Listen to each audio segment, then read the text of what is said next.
আসসালামু আলাইকুম, কি অবস্থা সবার? আশা করি সবাই খুবই ভালো আছো। আজকে তোমাদের ইংরেজি প্রথম পত্রের পরীক্ষা শেষ হলো।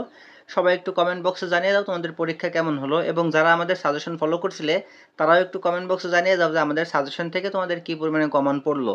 দেখো, আমাদের ইংরেজি দ্বিতীয় পত্র এই পরীক্ষাটা আমাদের সবার কাছে একটু ভয়ের, কারণ ইংরেজি দ্বিতীয় পত্রে আমাদের বেশ কয়েকটা গ্রামাটিক্যাল পয়েন্ট আছে। কিন্তু আমাদের যেহেতু বেশ কয়েকটা গ্রামার আছে, এই কারণে আমাদের এইখানে কিন্তু আমাদের সমস্যা হয়ে যায় অনেক শিক্ষার্থীর। দেখো, এই ইংলিশ দ্বিতীয় পত্রের যে ভয়টা আছে সেই ভয়টাকে যদি দূর করতে হয় তাহলে প্রথমেই আমাদের ধারণা রাখতে হবে, যে ক্লিয়ার ধারণা রাখতে হবে কোন দাগ নাম্বারে কি আসে এবং কত মার্ক থাকে। এটা সম্পর্কে আগে আমাদের একটা স্পষ্ট ধারণা নিতে হবে। যখন মার্ক সম্পর্কে তোমার স্পষ্ট ধারণা হয়ে যাবে তখন তুমি বুঝতে পারবা তোমার পাস ফেলের জন্য কোন কোন টপিক্সটা আগে পড়তে হবে, বা এ প্লাস পাওয়ার জন্য তোমার কোন কোন টপিক্সটা আগে পড়তে হবে। সাথে প্রয়োজন হবে বেশ কয়েকটা সাজেশন। আমরা সেই সাজেশনটাও কিন্তু তোমাদের এই ভিডিওর মাধ্যমে দেওয়ার চেষ্টা করব। প্রথমে আমরা দেখে নেব আমাদের প্রশ্নটা কেমন হবে। দেখো, এটাকে বলে নমুনা প্রশ্ন, অর্থাৎ পরীক্ষা হলে আমরা যে টাইপের প্রশ্ন পাবো, পরীক্ষা হলে আমরা যে প্রশ্নটা পাবো সেই প্রশ্নে আমাদের দাগ নাম্বার থাকবে। হচ্ছে, দেখো, তো 15টা দাগ নাম্বার থাকবে আমাদের। পরীক্ষার হলে আমরা যে প্রশ্নটা পাবো সেইখানে আমাদের দাগ নাম্বার থাকবে কতগুলো? 15টা দাগ নাম্বার থাকবে। এখন দেখো, এই 15টা দাগ নাম্বারে কোনটায় কয় নাম্বার থাকবে সেটা একটু দেখি আমরা। আমাদের প্রথমে একটা দাগ আছে, দেখো এখানে প্রথমে একটা প্যাসেজ দেওয়া থাকবে। আমাদের প্রথমে একটা প্যাসেজ দেওয়া থাকবে, এটাকে বলা হয় আমার উইথ ক্লুজ। এখানে দেখো ফিল ইন দ্য ব্ল্যাঙ্ক, এই যে এখানে আমাদের যে উপরে একটা ছক দেওয়া থাকবে, সেই ছকের ভিতরে বেশ কয়েকটা শব্দ দেওয়া থাকবে, সেই শব্দ থেকে আমার এই প্যাসেজটাকে পূরণ করতে হবে। এইটার জন্য আমরা যে কাজটা করব, আমাদের বিগত সালে তোমরা যদি যারা নতুন টেস্ট পেপার কিনছো, অর্থাৎ এই 25 সালে পরীক্ষা দেওয়ার জন্য যারা টেস্ট পেপার কিনছো, এই টেস্ট পেপারে তোমাদের যতগুলো বোর্ডেরটা দেওয়া আছে জাস্ট সেই বোর্ডে এগুলো প্র্যাকটিস করে দাও। এখন আর ভিন্ন কোনো কিছু পড়ার প্রয়োজন নাই, কোনো ইউটিউব থেকে কোনো কিছু দেখার প্রয়োজন নাই। জাস্ট তোমাদের এইখানে বোর্ডের যেগুলো আছে সেগুলো একবার প্র্যাকটিস করে দাও এক দেখার জন্য, দেখবা ইনশাল্লাহ এখান থেকে তোমাদের কমন থাকবে। কমন না থাকলেও তোমাদের টাইপ ভিত্তিক অর্থাৎ রুলস কমন থাকবে, তোমরা এখান থেকে পারবাই। তোমরা বোর্ডেগুলো জাস্ট প্র্যাকটিস করে দেখবা পারবা। তারপর দেখো, দুই দাগে আমাদের সুইটেবল ফ্রেজ, এখানে দেখো দুই দাগে একটা প্যাসেজ দেওয়া থাকবে, যে এখানে আমাদের কোনো ক্লোজ দেওয়া থাকবে না। দুই দাগে আমাদের কোনো ক্লোজ দেওয়া থাকবে না, এটা আমাদের বাংলা অর্থের সাথে মিলিয়ে আনতে হবে।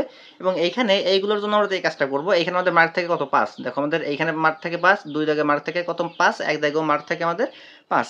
তো এক দাগ আর দুই দাগ মিলে আমাদের মার্ক থেকে টোটাল 10। তো এই যে দুই দাগের জন্য আমরা যে কাজটা করবো, তোমার টেস্ট পেপারে যেগুলো আছে সেগুলো প্র্যাকটিস করে দাও। আমরা আরও দেবো তোমাদের এই বোর্ডেরগুলো বাদে। অন্য দাগ নাম্বারে সবগুলো তো বোর্ডেরগুলো পড়তে হবে না, অন্যগুলো যেগুলো পড়তে হবে সেগুলো আমি বলে দেবো তোমাদের। আপাতত এক দাগ এবং দুই দাগের জন্য তোমাদের টেস্ট পেপারে বোর্ডের যেগুলো আছে সবগুলো প্র্যাকটিস করে দাও, ব্যাস, এটাতেই তোমাদের কভার হয়ে যাবে। 3 নম্বরে দেখো, আমাদের দেওয়া আছে একটা টেবিল, আমাদের একটা টেবিল আসবে। 3 নম্বরে কি একটা আমাদের আসবে? একটা টেবিল আসবে, ঠিক আছে? এইখানে আমরা যে কাজটা করবো, আমাদের এই সেন্টেন্সগুলোকে মিল করতে হবে। এটার সাথে কোনটা মিল হবে, এটার সাথে কোনটা মিল হবে, ঠিক আছে? মনে করো এই ডিরাইগেশন ইজ, এখানে আমরা একটা মিল হবে, সেটাকে আমরা মিলিয়ে দিতে হবে। আমরা লিখবো কিভাবে? ডিরাইগেশন পুরোটুকু লাগবা, ডিরাইগেশন, তারপর দেখো এই যে ইজ লাগবা, বা তোমার যেটা হবে সেটা লাগবা, তারপর এই বক্সে যেটা হবে, মানে একটা লাইন বানিয়ে দেবো আমরা, ঠিক আছে? একটা লাইন মানে আমরা উত্তরটাকে কমপ্লিট করব। এবং এইখানে আমাদের মার্ক থাকবে 5। এইখানেও আমাদের মার্ক থাকবে কত? এইখানেও আমাদের মার্ক থাকবে 5। এবং এগুলো যদি আমরা শুধুমাত্র তোমাদের টেস্ট পেপারে যে বোর্ডেরগুলো আছে সেগুলো প্র্যাকটিস করি, যদি প্র্যাকটিস করো তোমরা, তাহলে ইনশাআল্লাহ দেখবা এখান থেকে তোমাদের কমন আছে, এইখান থেকে তোমরা কমন পাবা। জাস্ট একবার প্র্যাকটিস করে দাও। আর যদি তারপরে এগুলো যদি রুলস কেউ না বোঝো, এগুলো যদি কেউ রুলস না বোঝো, তাহলে সলিউশনটা বের করে জাস্ট উত্তরটা কি, ডিরাইগেশনের সাথে কি কি আসতেছে, লাইনটাকে 2-3 বার করে পড়ে দাও। পরীক্ষার হলে এই লাইনগুলো দেখলে মনে পড়ে যে ডিরাইগেশনের সাথে আমার এটা ছিল আর এটা ছিল মনে হয়, ঠিক আছে? আমরা রিডিং যেইভাবে পড়ি, উত্তরটা বের করে জাস্ট সেইভাবে একবার পড়ে যাবা। একবার না, 2-3 বার পড়ে যাবা, যেহেতু মুখস্থ করছো না বা রুলস বুঝতেছো না, এই কারণে 2-3 বার পড়ে যাবা। ওকে, তাহলে 3 নাম্বারটা আমাদের এখান থেকে কমপ্লিট। দেখো, 4 নাম্বারে আমাদের কি থাকবে? 4 নাম্বারে আমাদের দেওয়া থাকবে রাইট ফর্ম আর ভার্ব। রাইট ফর্ম আর ভার্বস কীভাবে পড়তে হবে সেই সম্পর্কে আমাদের চ্যানেলে ভিডিও দেওয়া আছে, সেই ভিডিও দেখবা। কারণ রাইট ফর্ম আর ভার্বের আমাদের রুলস করতে হবে। প্রথম কাজ হচ্ছে আমাদের রাইট ফর্ম আর ভার্বের রুলস করতে হবে। রুলস করার পরে আমরা কয়েকটা বোর্ড থেকে, সবগুলো না, মাত্র কয়েকটা, বিজয় সাল, তোমাদের 25 সালে পরীক্ষা হচ্ছে, তাহলে তোমরা 23 সালেরটা দেখবা, 21 সালেরটা দেখবা, 19 সালেরটা দেখবা, 17 সালেরটা দেখবা, ঠিক আছে? এইভাবে বিজয় সালের যে বোর্ডগুলো আছে সেইগুলোর থেকে জাস্ট একটু একটু প্র্যাকটিস করলে তোমরা এগুলো পারবা। কিন্তু কথা হচ্ছে আমাদের আগে এই রুলসগুলো দেখে আসতে হবে। রাইট ফর্ম অফ ভার্ব আমাদের কীভাবে করতে হয় সেই রুলসটা আমাদের দেখে আসতে হবে। রুলসটা দেখলে তোমাদের প্র্যাকটিসও করার প্রয়োজন হবে না, জাস্ট রুলসগুলো একবার ভালো করে পড়লে তোমাদের 4 দাগ কমপ্লিট হয়ে যাবে। এবং এই 4 দাগে আমাদের মার্ক থেকে কত? 4 দাগে আমাদের মার্ক থেকে 5। 4 দাগে আমাদের মার্কের সংখ্যা কত? 4 দাগে কিন্তু আমাদের মার্কের সংখ্যা 5। তাহলে রাইট ফর্ম অফ ভার্ব কিন্তু তোমরা পারবা যদি রাইট ফর্ম অফ ভার্বের রুলসগুলো দেখো এবং দুইটা একটা প্র্যাকটিস করো। এগুলোর জন্য সাজেশন প্রয়োজন নেই। তারপর দেখো, আমাদের 5 নাম্বার কি আসবে? 5 নাম্বারে আমাদের আছে ন্যারেশন। 5 নাম্বারে ন্যারেশন আসে, একটা ছোট একটা প্যাসেজ দেওয়া থাকে, এই প্যাসেজটার ভিতরে আমার সাধারণত 5টা বা 6টা চেঞ্জ করা লাগে। আমাদের এখানে মার্ক থেকে কত? এখানে আমাদের মার্ক থেকে 5, এখানে আমাদের মার্ক থেকে 5। এখন এইগুলোর জন্য সাজেশনটা কি হবে? এইগুলোর জন্য সাজেশন থাকবে যে তোমাদের যে রুলসগুলো আছে সেই রুলসগুলো জাস্ট একবার চোখ ঘুরাবা। রুলসগুলো একবার চোখ ঘোরাইবা, রুলসগুলো চোখ ঘোরানোর পরে তোমাদের বোর্ড থেকে একটা বা দুইটা তোমরা প্র্যাকটিস করলেই হয়ে যাবে। জাস্ট এইখান থেকে মেইন বিষয়টা আছে আমাদের রুলসটাকে মনে রাখতে হবে, রুলসটাকে মনে রাখতে হবে। আর প্র্যাকটিসের জন্য আমরা একটা বা দুইটা দেখবো, ব্যাস এটাই আমাদের জন্য যথেষ্ট। এখন এইখানে দেখো আমাদের ন্যারেশন তো আমরা পারি না, যারা ন্যারেশন পারো না তাদের জন্য একদম সহজভাবে, একদম ইজিভাবে, যারা ন্যারেশনের নাম প্রথম শুনতেছো, আগে পরে কোনো ন্যারেশনের ক্লাস করো নাই, তারাও যদি এই ন্যারেশনের যে ক্লাসটা আমাদের চ্যানেলে দেওয়া আছে সেটাকে দেখো, দেখবা ইনশাল্লাহ তোমরা ন্যারেশন পারবা। এবং ন্যারেশন এমন একটা গ্রামার যে এখান থেকে হাত দিলেই মার্ক পাওয়া যায়, কিছু না কিছু মার্ক পাওয়া যায়। তাই তোমাদের কাছে অনুরোধ করবো, তুমি ন্যারেশনে নতুন হয়ে থাকলেও তোমরা আমাদের ক্লাসটা দেখতে পারো, ন্যারেশনে তোমাদের অনেক বেশি কাজে দিবে। ওকে, তারপর দেখো আমাদের changing sentence according to direction. দেখো যেভাবে বলছে আমাদের সেইভাবে কি করতে হবে, সেন্টেন্স চেঞ্জ করতে হবে। এটা আমাদের 6 নম্বর এবং এখানে আমাদের মার্ক থাকবে কত, এখানে আমাদের মার্ক থাকবে 10, আমাদের অ্যান্সার করতে হবে কটার, 10টার। এখন দেখো এইখানে আমাদের অ্যান্সার করতে আমরা অনেকেই ভয় পাই, ভাবি এইগুলো মনে হয় হয়তো অনেক কঠিন, কিন্তু দেখো এইগুলো যে এত সহজভাবে অ্যান্সার করা যায় তা আমাদের যে ভিডিওটা আপলোড করা হয়েছে চেঞ্জিং সেন্টেন্স সম্পর্কে, সেই ভিডিও না দেখলে তোমরা বুঝতে পারবা না। তো চেঞ্জিং সেন্টেন্স নিয়ে যারা ভয় পাও তারা সেই ভিডিওটা দেখে আসবা, দেখবা তোমরা সেই চেঞ্জিং সেন্টেন্স থেকে যে টাইপের প্রশ্ন আসুক ইনশাল্লাহ পারবা। তো চেঞ্জিং সেন্টেন্সে আমাদের যে ব্যাপারটা হচ্ছে, চেঞ্জিং সেন্টেন্সের ব্যাপারটা হলো আমাদের এইখান থেকে এই চেঞ্জিং সেন্টেন্সের মেইন বিষয় হলো আমাদের আগে রুলসগুলো সম্পর্কে ক্লিয়ার ধারণা রাখতে হবে। আর রুলসগুলো সম্পর্কে ক্লিয়ার ধারণা রাখার জন্য আমাদের চ্যানেলে ভিডিও দেওয়া আছে, সেইখান থেকে তোমরা এই ভিডিও দেখে এসো, দেখবা তোমাদের রুলস ক্লিয়ার হয়ে যাবে। রুলস ক্লিয়ার হয়ে যাওয়ার পর তারপরে আমরা একটা বা দুইটা বোর্ড থেকে প্র্যাকটিস করলেই, যে কোনো বোর্ড থেকে একটা বা দুইটা প্র্যাকটিস করলে আমাদের changing sentence complete. Changing sentence নিয়ে টেনশন করতে হবে না যদি রুলসগুলো তোমার আয়ত্তে থাকে, ঠিক আছে। ওকে, নেক্সটে চলে আসি। নেক্সট আমাদের থাকবে কমপ্লিটিং সেন্টেন্স। এই কমপ্লিটিং সেন্টেন্স কীভাবে করতে হবে, দেখো কমপ্লিটিং সেন্টেন্সের ব্যাপারটাও হলো আমাদের কমপ্লিটিং সেন্টেন্স আমরা অনেকেই ভয় পাই যে বাকি অর্থ আমাদের করতে হয়, বাংলা অর্থের প্রয়োজন হয়, এই সেই অনেক ধরনের ঝামেলার ভিতরে আমরা ঝামেলা মনে করি। কিন্তু দেখো এগুলো যে একদম সহজে বাংলা অর্থ না পারলেও তুমি করতে পারবা, সেটা আমাদের চ্যানেলে ভিডিও দেওয়া আছে, সেইখান থেকে ভিডিও দেখলেই বুঝতে পারবা। দেখো এটার জন্য আমাদের সাজেশনটার কথা বলবো, যে কমপ্লিটিং সেন্টেন্সের যে সাজেশন, এখানে কমপ্লিটিং সেন্টেন্সের সাজেশন বলতে আমাদের রুলসগুলোকে আয়ত্ত করতে হবে, রুলসগুলোকে ভালো করে আয়ত্ত করতে হবে। তারপর যখন রুলসগুলো আয়ত্ত হয়ে যাবে তখন আমরা একটা বা দুইটা মডেল প্র্যাকটিস করলেই হয়ে যাবে। তাই বোর্ডের থেকে হোক বা যে কোনো জায়গা থেকে প্র্যাকটিস করলে তোমরা এখান থেকে পেয়ে যাবে। আর যদি কমন পেতে চাও হুবহু, তাহলে বিগত সালে সবগুলো বোর্ডেরগুলো প্র্যাকটিস করবা, একবার তোমাদের এখান থেকে ইনশাল্লাহ কমন থাকবে।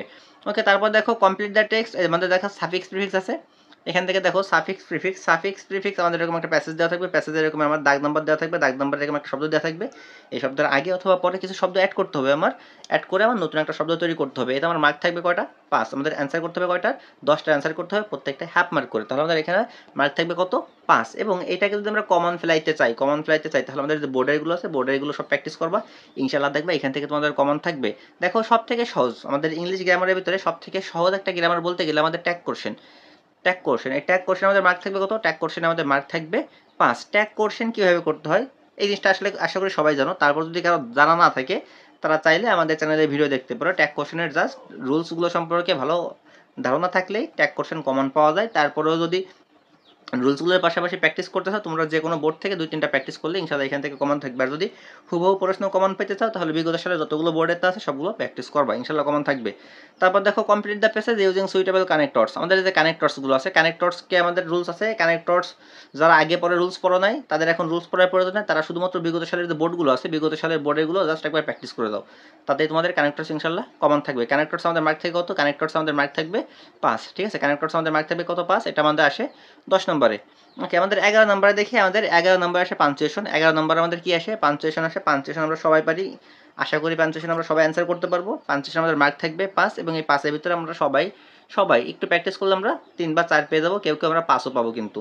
তো এই পাঞ্চুয়েশন কমন পাওয়ার জন্য বিগত সালের যে প্রশ্নগুলো আছে সেই প্রশ্নগুলো জাস্ট একবার প্র্যাকটিস করো, দেখবা ইনশাল্লাহ পাঞ্চুয়েশনও তোমাদের এখান থেকে কমন থাকবে। তবে ন্যারেশন সম্পর্কে যদি ক্লিয়ার ধারণা থাকে তাহলে পাঞ্চুয়েশন সম্পর্কে আমাদের ক্লিয়ার ধারণা চলে আসে। ন্যারেশন ভালো পারলে পাঞ্চুয়েশন তোমাদের ইজিতেই হয়ে যায়। ওকে, তারপরে আমাদের দেখো আমাদের 12 নম্বরে আসবে কি, 12 নম্বরে আমাদের আসবে সিবি। 12 নম্বরে আমাদের আসবে সিবি। দেখো সিবি কীভাবে লিখতে হবে, একটা সিবির মাধ্যমে কীভাবে সব সিবি লেখা যায় এবং বেশি মার্ক পাওয়া যায়। অনেক সিবি তো দেখছো তোমরা যে সিবি লেখার নিয়ম দেখাচ্ছে, বাট সেই সিবিতে আমাদের কিন্তু সম্পূর্ণ মার্ক আসে না। বাট আমি তোমাদের যে রুলসটা দেখাইছি সেই সিবিটা দেখবা ইনশাল্লাহ সেইখান থেকে তোমাদের একদম পারফেক্টলি তোমাদের সিবিতে থাকে 8 মার্ক, সেই 8-এর ভিতরে তোমরা 6-7 পেয়ে যাবে ইজিভাবে। অনেকেই শুধুমাত্র নামে বলে যে একটা সিবিতে সবগুলো লেখা যাবে, লিখলে তোমার বাট আমরা যেটা দেখাচ্ছি সেটা আসলেই কার্যকরী। না দেখে থাকলে একবার দেখিয়ে এসো, তাহলে তোমাদের আর কোনো কিছু পড়ার প্রয়োজন হবে না। আর সেইখানে আমরা প্রশ্ন সহ দেখাইছি যে প্রশ্ন থাকে এরকম, এই প্রশ্ন থেকে কীভাবে অ্যান্সার করতে হয়, ঠিক আছে। ওকে, তারপর দেখো আমাদের 13 নম্বরে আমাদের থাকে অ্যাপ্লিকেশন। 13 নম্বরে আমাদের কী থাকে, দেখো এখানে রিডিং নিউজ পেপার এখানে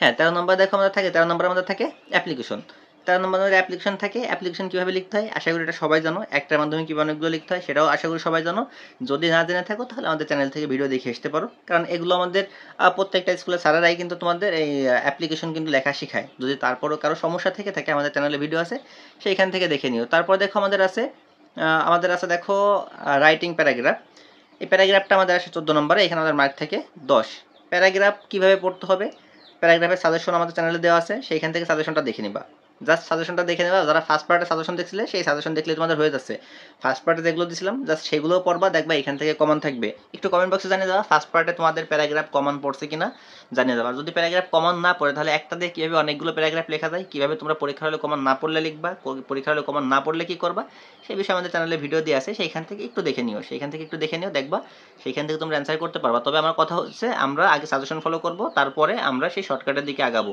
কারণ আমরা সাজেশন ফলো করলে যদি আমাদের কমন পড়ে তাহলে আমরা 10-এর ভিতরে আমরা মিনিমাম 8-9 ইজিভাবে পেয়ে যাবো আর যদি শর্টকাট টিক্স ব্যবহার করি তাহলে আমরা অর্ধেক মার্ক পাবো অর্থাৎ 5-এর ভিতরে 10-এর ভিতরে 5 পাইতে পারি আমরা ঠিক আছে একদম সাদা খাতা রাখার থেকে আমাদের শর্টকাট টিক্স ব্যবহার করে কিছু মার্ক পাওয়া আমার মনে হয় ভালো এই কারণে শর্টকাট টিক্সটা তোমাদের দেখাই দিলাম দেখো আমাদের কম্পোজিশনের সাজেশন দেওয়া আছে মাত্র 10টা কম্পোজিশন পড়বা মাত্র 10টা কম্পোজিশন পড়লে আমাদের কম্পোজিশন ইনশাল্লাহ কমন থাকবে মাত্র 10টা কম্পোজিশন এখন এই কম্পোজিশন যদি কমন না পড়ে তাহলে আমাদের যে সমস্যাটা হবে দেখো সেই সমস্যার সমাধানের জন্য আমাদের চ্যানেলে দেওয়া আছে কি হবে একটা কম্পোজিশন থেকে অনেকগুলো কম্পোজিশন লেখা যায় সেই কম্পোজিশনটার রুলসও তোমাদের চ্যানেলে দেওয়া আছে আমাদের চ্যানেলে দেওয়া আছে সেখান থেকে দেখে নিবা তবে অনুরোধ করবো আগে যে সাজেশনটা দেওয়া আছে কম্পোজিশনের সেই কম্পোজিশনটাকে দেখে নিবা কারণ দেখো যদি আবারও বলি যদি কম্পোজিশন কমন পড়ে তাহলে আমরা 12-এর ভিতরে মিনিমাম 10 পাবো আর যদি কমন না পড়ে শর্টকাট টিক্সের মাধ্যমে দেখি তাহলে আমরা 6 বা 7 পাবো ঠিক আছে 6 বা 7 পাবো এই ছিল আমাদের ইংরেজি দ্বিতীয় পত্রের নমুনা প্রশ্ন যারা ইংরেজি দ্বিতীয় পত্রের প্রশ্ন সম্পর্কে ক্লিয়ার ধারণা ছিল না তারা এই ভিডিওটা দেখে ক্লিয়ার ধারণা পেতে পারবা এবং তোমার যে সমস্ত বন্ধুদের ইংরেজি দ্বিতীয় পত্রের প্রশ্ন কেমন হয় কোনটায় কয় জায়গায় মার্ক আসে কত মার্ক আসে এটা সম্পর্কে ক্লিয়ার ধারণা নেই তাদেরকে চাইলে এই ভিডিওটা একটু শেয়ার করে দিতে পারো আর চ্যানেল সাবস্ক্রাইব করা থাকলে চ্যানেলটিকে সাবস্ক্রাইব করতে পারো কারণ আমরা ইংরেজি পরীক্ষার আগেও তোমাদের জন্য গুরুত্বপূর্ণ সাজেশন ক্লাস এবং ভিডিও নিয়ে হাজির হব